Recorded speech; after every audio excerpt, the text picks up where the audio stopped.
dengan judul Asal-usul Ikan Patin. Nah teman-teman, mendengar kata ikan patin tentunya sudah sering kita dengar, bahkan kita jumpai, karena ikan tersebut selain bentuknya besar, bisa dijadikan lauk pauk yang lezat dan gurih.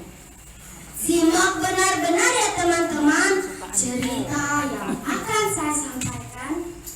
Alkisah pada zaman dahulu, tepatnya di sebuah kampung di provinsi Kalimantan Tengah, hiduplah sepasang suami istri yang keadaannya sangat miskin.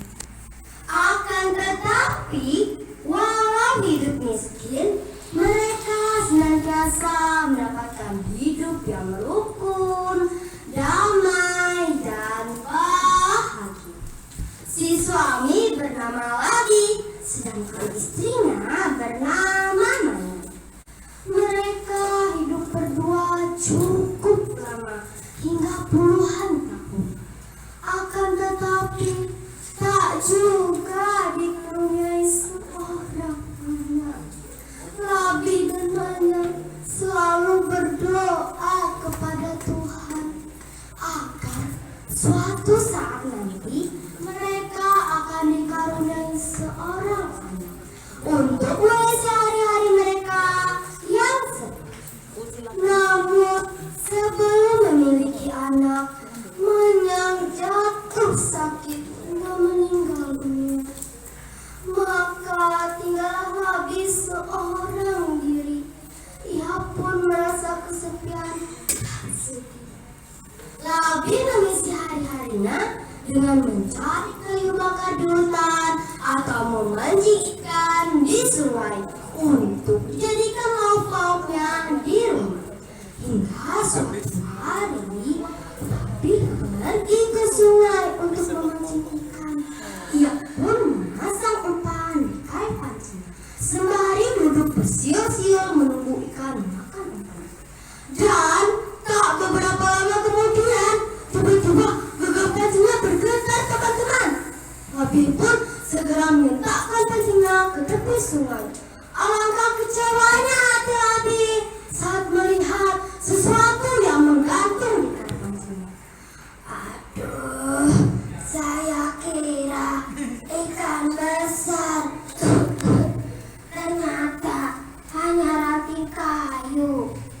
Gumam Labi, saya melepas ranting kayu tersebut dari mata kayu.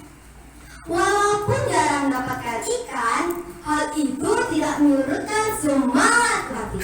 Keesokan harinya, ia ke sungai itu lagi dan memasang umpan yang lebih besar, dengan harapan mendapatkan ikan yang besar pula. Dan ternyata benar teman-teman, kesabaran Labi membuahkan hasil. Ada seekor ikan patin besar mengapung. Aduh, ikan ini membawa pancingku ke sana kemari. Labi pun menarik pancingnya ke tepi sungai. Alangkah gembiranya hati Labi saat melihat seekor ikan patin besar terkait di kail pancingnya. Wah, ikannya besar sekali. Pasti dagingnya gurih dan besar. Gumam Labi, saya melepas ikan patin besar itu dari mata kayu. Ia pun memutuskan untuk tidak memancing lagi karena ikan yang ia peroleh besar dan cukup untuk lauk beberapa hari. Setelah sampainya di rumah, ia meletakkan ikan itu di dapur. Karena hendak membelah ikan tersebut, ia pun mengambil pisau yang ia pergunakan untuk membelah atau membersihkan ikan. Tapi ternyata pisau tersebut tumpul teman-teman. Labi pun pergi untuk mengasah pisau. Setelah usai mengasah pisau, ia kembali ke dapur dengan harapan membelah ikan besar tadi. Sesampainya di dapur, ia terkejut karena seekor ikan patin besar tadi berubah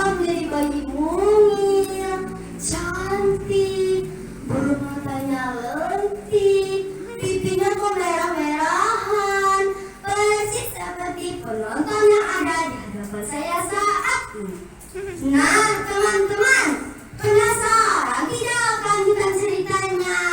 Pasti pada penasaran nih. Saya lanjutkan ya teman-teman. Tapi ingin menyentuh anak itu, namun ia ragu karena selama hidup bersama istrinya, ia tidak pernah mengurus seorang bayi. Lebih pun berusaha menepis rasa itu dan meyakinkan bahwa anaknya itu adalah titipan Tuhan kepadanya. Lebih pun memutuskan untuk merawat bayi itu dengan penuh kasih sayang. Nah, teman-teman, si kakek tua memberi nama anaknya siapa ya? Saya kasih tahu ya teman-teman. Ia diberi nama Leniri. Leniri pun dirawat Labi dengan penuh kasih sayang, layaknya sang ayah kepada anaknya. Hingga suatu hari, Labi memandikan Leniri. Leniri pun menangis keras. Cup. Anakku sayang, diamlah, jangan menangis. Setelah usai memandikannya, Labi pun menghangatkan Leniri dengan sehelai kain dan membuatkannya ayunan di tengah-tengah rumah sambil bersenandung. Batiru anak bawi haru, batiru sampai andau hari tatiru malis song malam sampai tanupi anak tunggal bawi bakena pintar harati belum baguna.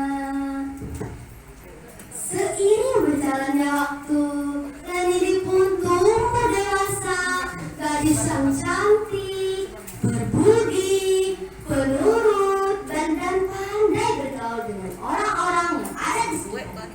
Maka tak heran jika semua orang yang ada di desa itu menyayangi Leniri, bahkan menjadi gadis dambaan pemuda kampung. Hingga suatu hari, datanglah pemuda gagah dan tampan bermaksud ingin melamar Leniri. Nah, teman-teman, pemuda tampan itu siapa ya?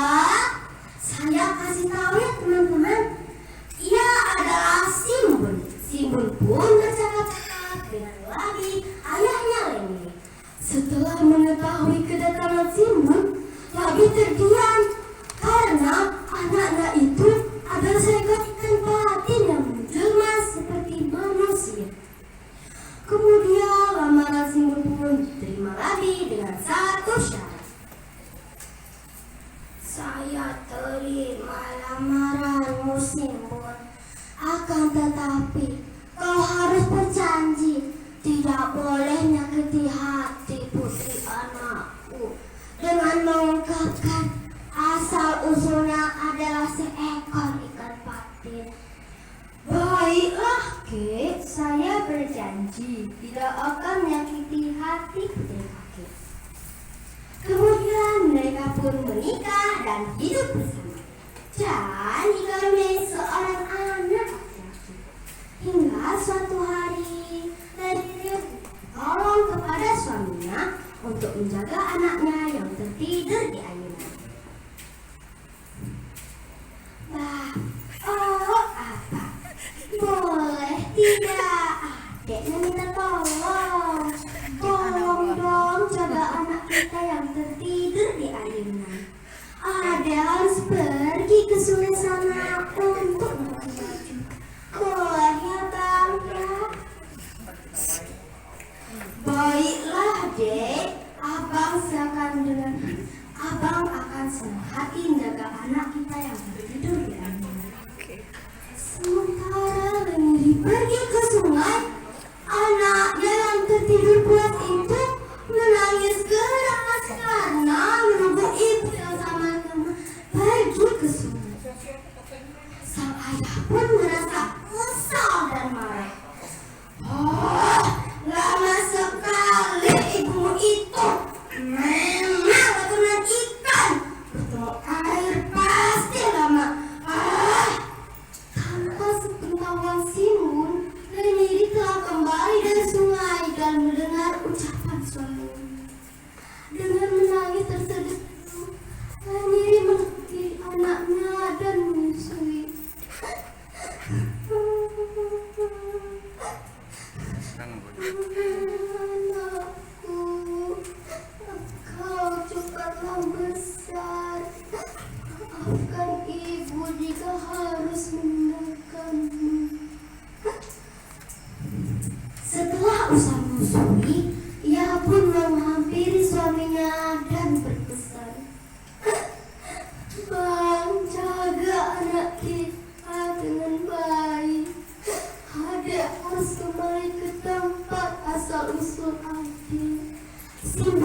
merasa menepati janji yang kita sampaikan.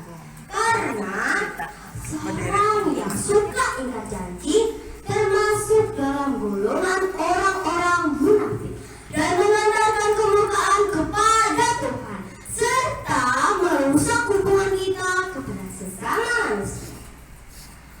Menjamu sehatkan raga, makan buah sehatkan mata. Kumpulkan ilmu di dalam dada dengan cara gemar membaca. Salam literasi. Sekian dan terima kasih. Wassalamualaikum warahmatullahi wabarakatuh.